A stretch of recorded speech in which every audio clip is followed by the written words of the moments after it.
Part 2. When she had left, I asked Holmes about the case. The young woman is quite interesting, but her little problem is not very difficult or unusual. Would you mind reading me the description of Hosmer Angel? I then read it to Holmes. Missing, a gentleman called Hosmer Angel. About 5'7" tall. He's strongly built with black hair, black sideboards, and moustache. He's a little bald in the centre. He wears dark glasses, and he's got a speech defect. He has got a sallow complexion. He was wearing a black coat, black waistcoat, grey trousers, and brown boots. Please contact Miss Sutherland, etc., etc. That is enough, said Holmes. Now, look at these letters, which Hosmer wrote to her. What do you see? They are typed, I said. Not only that, but the signature is typed too. The point about the signature is very suggestive. In fact, we can call it conclusive. Of what? My dear fellow, can't you see how important this fact is to the case? No, I can't, I replied. Unless Hosmer didn't sign his letters because he didn't want to be legally responsible for what he promised. No, that was not the point, said Holmes. But now I will write 2 letters which will solve this mystery. One of the letters is to Mr. Windybank's firm in the city, and the other one will be to Mr. Windybank himself, to ask him to come here to meet us tomorrow evening at 6 o'clock. A few minutes before 6 the next day, I returned to Baker Street. When I walked in, Holmes was doing chemistry experiments. Well, have you solved it? I said as I walked into the room. Yes, it was the bisulfate of baryta. No! Miss Sutherland's mystery, I cried. Oh, that. I thought you were asking me about the chemistry experiment. There was never any mystery in the matter. The only problem is that the scoundrel did not do anything illegal, so he can't be punished. Who was Hosmer Angel, and why did he abandon Miss Sutherland?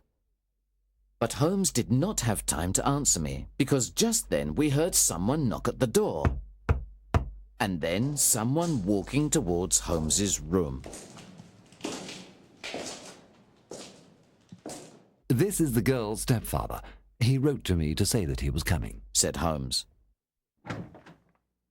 The man who entered the room was a strongly built fellow without sideboards or moustache, with a sallow complexion, and he looked at us with a pair of penetrating grey eyes.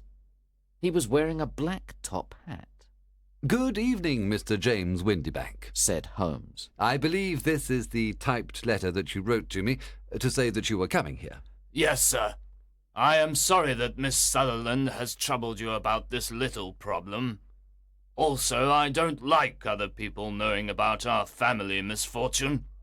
Anyway, I don't think that you will ever find this Hosmer Angel. On the contrary, said Holmes quietly. I am almost certain that I will find him. Mr. Windybank started violently and dropped his gloves. I am happy to hear that, he said. It is a curious thing, remarked Holmes, that a typewriter is just as distinctive as a man's handwriting. For example, in this letter of yours, I can see that this part of the R has a slight defect. There are also 14 other characteristics of your typewriter. We write all the letters in the office with this typewriter, said Mr. Windybank. And now, continued Holmes, I will show you what is really very interesting. In fact, I'm thinking about writing a book on the typewriter and its relation to crime. Mr. Windybank jumped out of his chair and picked up his hat. I cannot waste time over this ridiculous talk.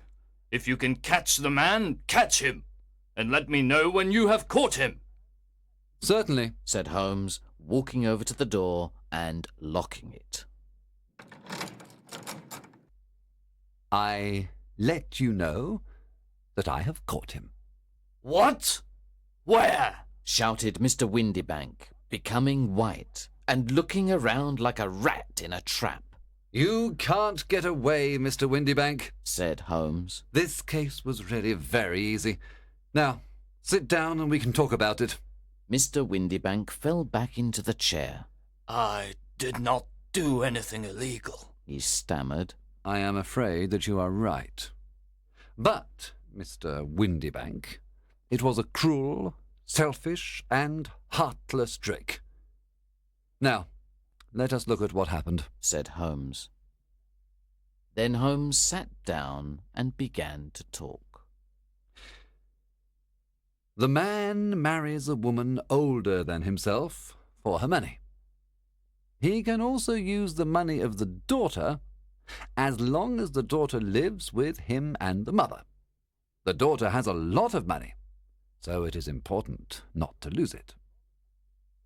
But the daughter is friendly and affectionate, so it is clear that she will soon find a husband. At first, this man tells the daughter that she cannot go out, but this will not solve the problem forever. Then one day the daughter says that she wants to go to a ball. What does the clever stepfather do then? With the help of the wife, he disguises himself. He wears dark glasses and puts on a fake moustache. Then he changes his voice and speaks very softly. He is even more certain that his plan will work because the girl is short-sighted. Then at the ball, this man keeps away other lovers by becoming the girl's lover himself. It was just a joke at first, groaned Mr. Windybank. We didn't think that the girl would fall in love.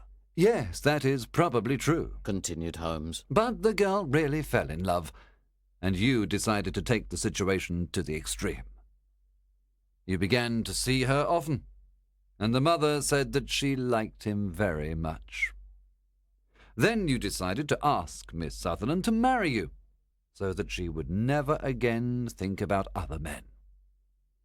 But it was difficult for you to pretend to go to France every time Miss Sutherland had to see Mr. Angel. You had to end the situation dramatically. In some way, you had to keep Miss Sutherland from thinking about other men in the future. Therefore, you made her promise on the Bible, and you told her that something could happen on the very morning of the wedding. You took her to the church, but obviously you could not marry her. You disappeared by using the old trick of entering one door of a cab and walking out the other. I think this is the chain of events, Mr. Windybank. Yes, maybe that is true, replied Mr. Windybank. But I did not do anything illegal, and now you are breaking the law because you will not let me leave this room. You are right. You did not do anything illegal, said Holmes as he unlocked and opened the door. But you really deserve to be punished, and I would like to do it. Then Holmes picked up a riding crop, but Mr. Windybank ran out of the door and out of the house. Now he certainly is a cold-blooded scoundrel, said Holmes, laughing. That fellow will continue doing worse and worse crimes until he does something really bad and finishes on the gallows. In any case, this case had some interesting points. I cannot completely follow your reasoning in this case, I said. Well, it was clear from the first that Mr. Hosmer Angel had a very good reason for his actions, and that the only man who could really profit from the situation was the stepfather. He wanted to keep the £100 a year. Then it was very suggestive that Mr. Windybank and Mr. Hosmer Angel were never together. And so were the dark glasses, the soft voice, and the moustache. They all suggested a disguise. The final point was the typed signature.